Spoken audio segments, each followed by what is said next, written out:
кээ бирки эмеде рекомендацияда көрүп калабыз дагы. Эме кыласыз. Ал жакта болгон жашоону көргөзөсүз, как они есть.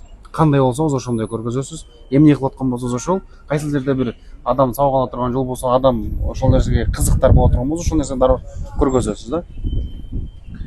Бардык нерсени үч эле нерсе: шарият, мыйзам жана адеп. Калган урдум деп иште.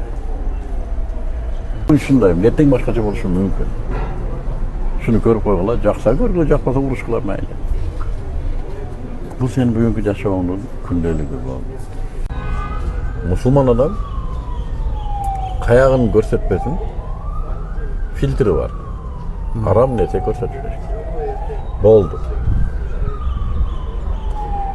Андан тышкарыда эки нерсе бар. Мыйзамдар бар мамлекетте. Мыйзам бузулбаш керек. Үчүнчү нерсе бар, адеп.